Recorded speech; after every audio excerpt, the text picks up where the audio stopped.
Godard. How are you today? Good. How are you doing, Shelly? I'm great. So super excited to talk about this topic because creating the winning team as you scale, I think, is one of the keys to success. And you have done this 4 times now? 4 times. So I think 4 times. So I think that you have a lot of experience in this. And so when we talk about creating the winning team, I want to first focus on kind of the C-suite, right? The C-suite that's direct report to the CEO, could be different titles.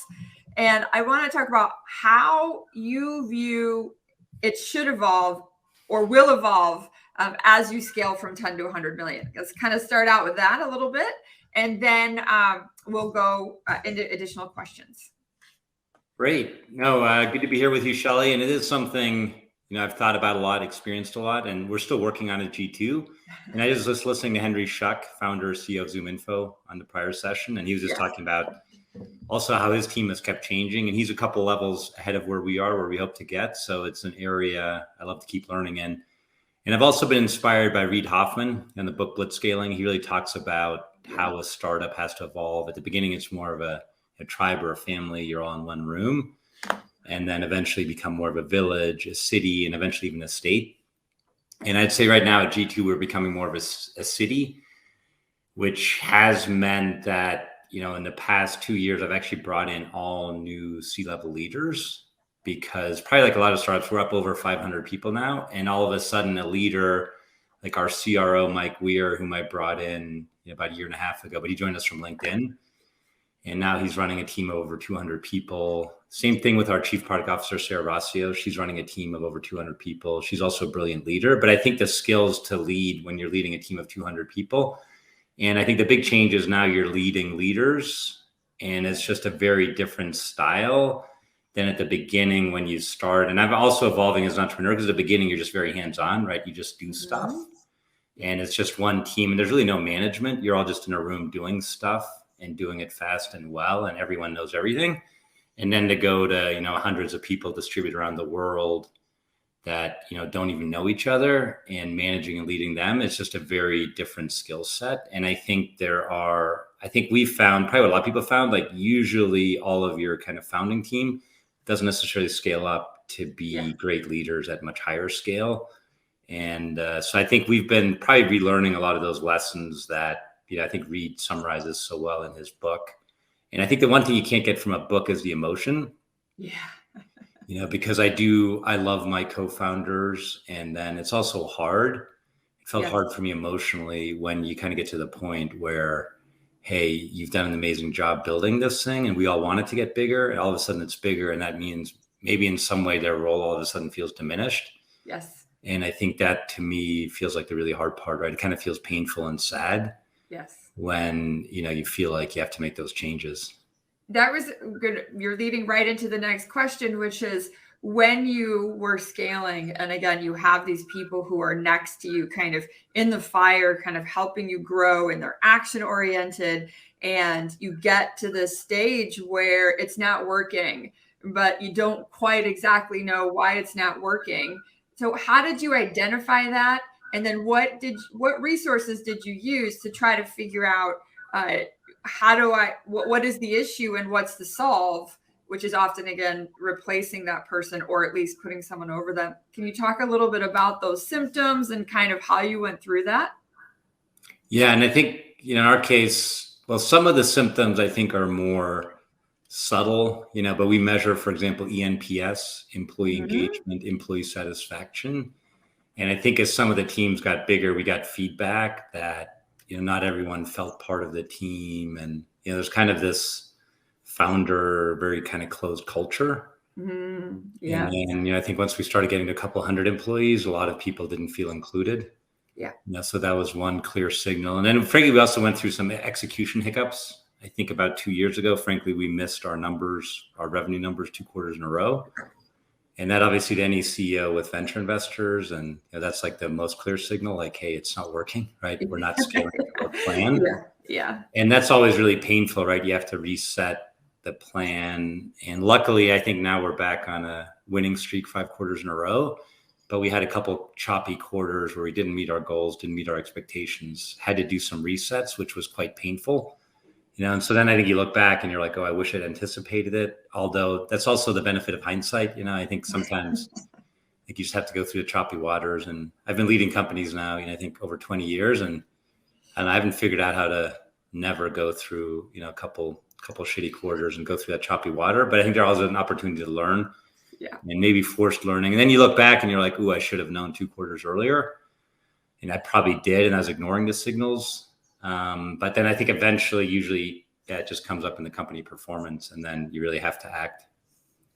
Having worked with a lot of CEOs and a lot of companies as they're scaling and kind of helping CEOs through thinking through that, what I can tell you unequivocally is even if they get the information from myself or anyone else on the board, there's times where you just have to experience it. As you said, because it's an emotional thing, you're tied to that person, and you do kind of have to hit, you have to kind of hit a wall a little bit to kind of really realize it, because it is hard. So I appreciate that. So even if you knew, I think that it's still something that you have to go through.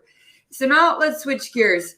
It is emotional. I think it absolutely, as you scale, your C-suite is going to evolve for different reasons. People have different skill sets. They also have different goals.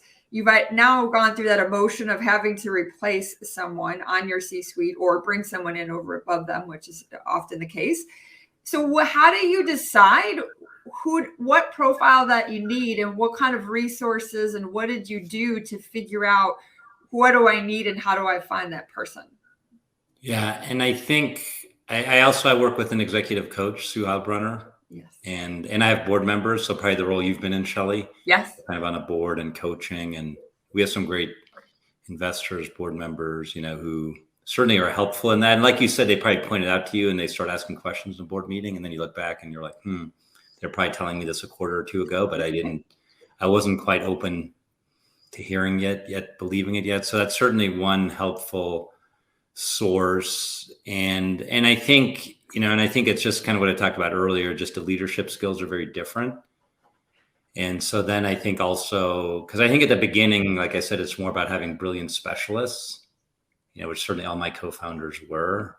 Like at the beginning, one of our co-founders led design, brilliant chief design officer. And later he was leading product, but then at some point it was like, frankly, he wasn't a great product leader, just to give you, kind of at scale, but a brilliant designer. And I think at the beginning, it's all those, frankly, all my co-founders brilliant at their job and they're part of the team, and probably brilliant leading one team, 5 or 10 people to do it. But then I think, so what I really look for, like our new chief product officer, Sarah Rossio, and she'd led large teams before, hundreds of people. And she's just a leader first. I was always thinking about how do I make the team better? How do I empower the team better? Whereas as a founder, I'm also guilty of this. I just think of, here's the answer. As a founder, you're just like, oh, just redesign the screen that way, move that button, make it red. Yes. But that doesn't really help the team grow or learn. And frankly, most team members don't like that.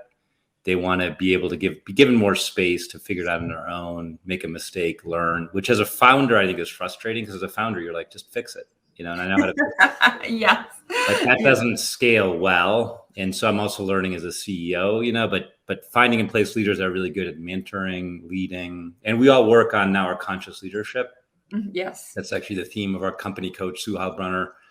She's, both in conscious leadership company coaching, but that's also, I'm working on my own self-awareness and, being more aware of how I am making other people feel, and, and more on the long term, like, hey, don't just fix the problem that's at hand, but rather build an organization that can solve those problems. And I think as a founder, you have to accept things slow down a bit, and you could probably figure out the answer faster, in that particular instance, but long term, the organization will go faster and be more aligned, if you allow the team to learn and enable. And, so I think it's just a very different style and strength of leadership than what you need in a founding team. I think that I forgot exactly where I heard this, so I will look up the quote later, but people buy into what they create, right? So even though we may be able to find the answer faster, if it's not created, right, by the team or, by the organization, it's not adopted as well. So I think you also have to learn to influence to get your ideas across. So we talked about, look, your board, your advisors are areas that can help you identify the type of individual that you might need, whether it's leadership, skill set, whatever that is. You also talked about using an executive coach to do that.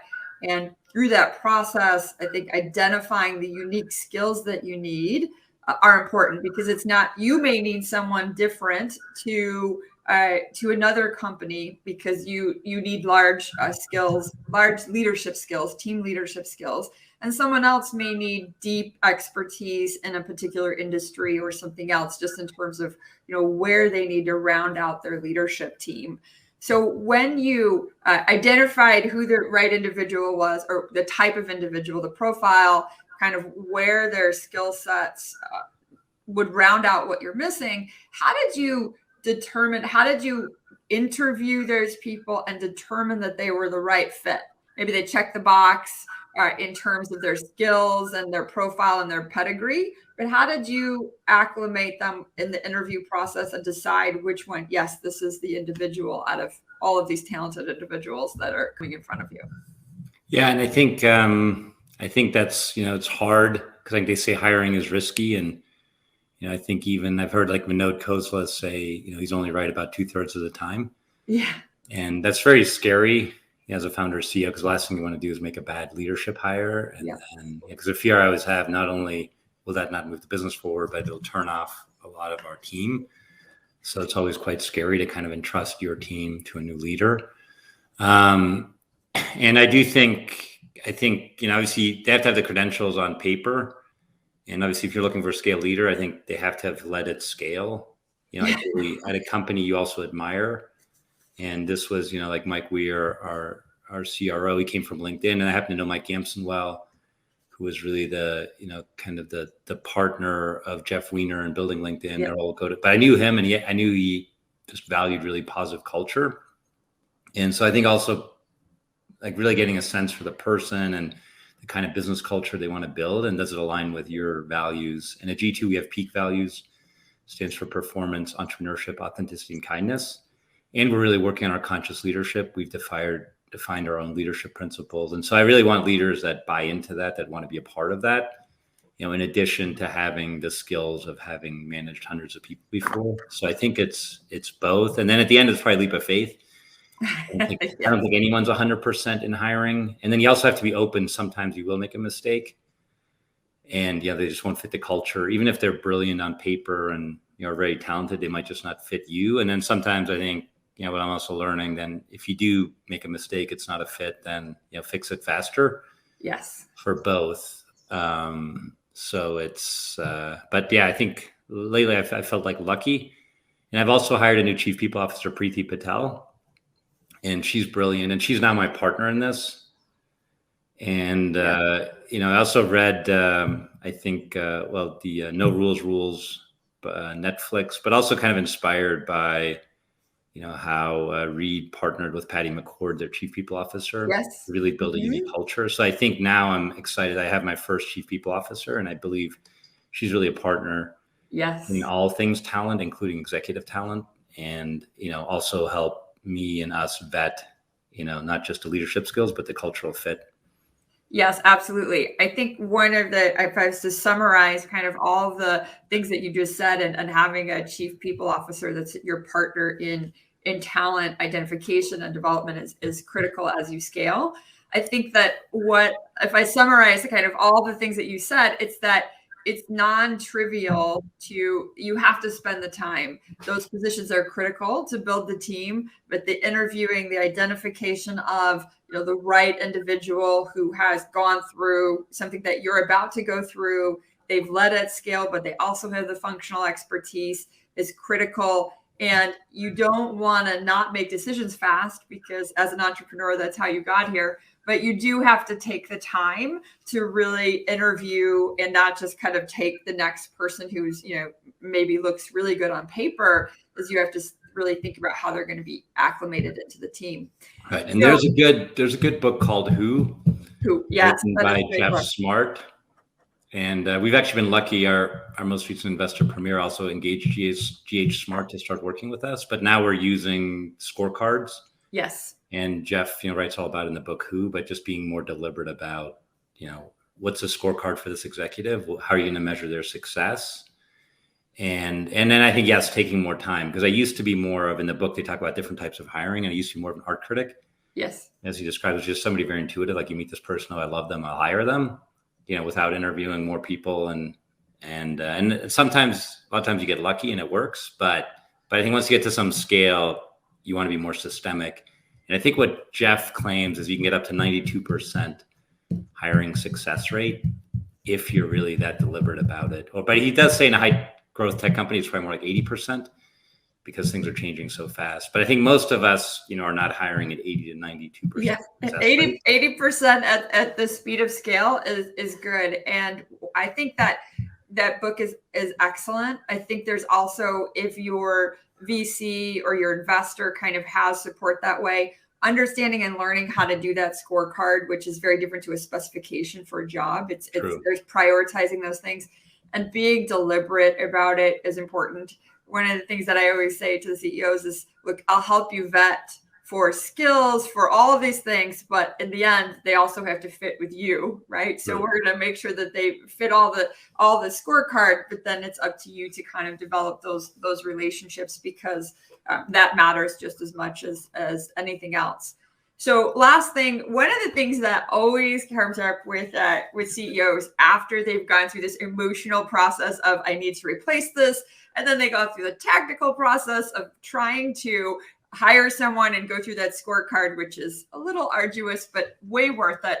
I get that, that feeling. I love that feeling when they go, oh, I wish I would have hired this person sooner, or why didn't I do it sooner?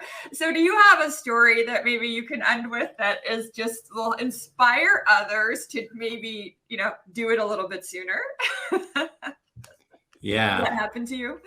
Well, for sure. I mean, and I've been lucky. I think my last 4 senior hires have all been successes, and I'm really happy to have all of them.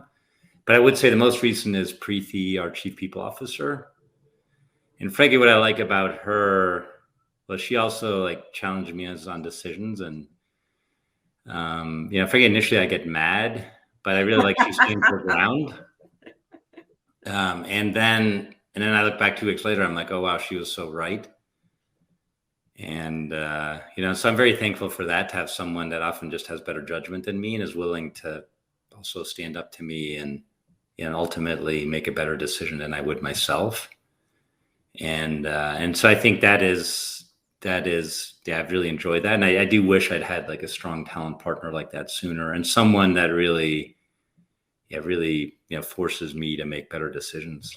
Yeah, and I'm just gonna go out on a limb here and say that it's not that she has better decision-making process. It's more that you have a partner to banter about those things with, right? Because I'm sure that in those conversations, you're interjecting things, from your experience that makes your company successful. But I do think it's important to have someone who has seen a range of individuals that can kind of help challenge you on thinking broader versus a profile that you may not have encountered. So I appreciate that. And in terms of when you hired her, that particular role, was it one of the ones that you decided that you didn't need? And then once you got her, you're like, why didn't I get her earlier? Yeah, no, I think I waited too long. Yeah. Because I think we had a head of people, but we never had a real chief people officer, somebody senior. Yeah. I think I was skeptical, probably a lot of founders, about quote unquote HR, and just feels like bureaucracy. And, I'm like, oh, I don't really need that, right? Our leaders can figure out the talent. But at some point, I think, and I wish I'd done it sooner, but at some point that just really doesn't work. I think that we I hear that all the time.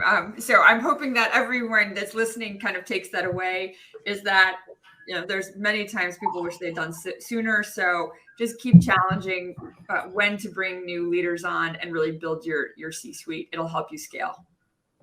So I think we are out of time, but we are together for the next session. So I look forward to that one as well. Hey, Alex. Yep. Hey, thanks both. We're going to do the awkward bit where I thank you for this. We go away and then you come back for the next session.